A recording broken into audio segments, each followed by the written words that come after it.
शाम का टाइम, सूरज गुरु।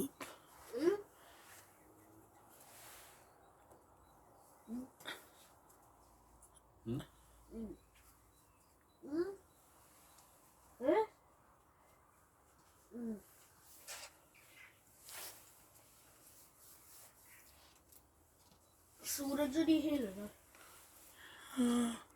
नोवा बर्गर खा रहा है मज़े मज़े से। साथ में कोला भी पी रहा है, साथ में खेल भी रहा है। इसका पापा भी है, असली वाला। नकली भी होंगे ने कोई। असली वाला पापा जो है, ओरिजिनल। ये असली।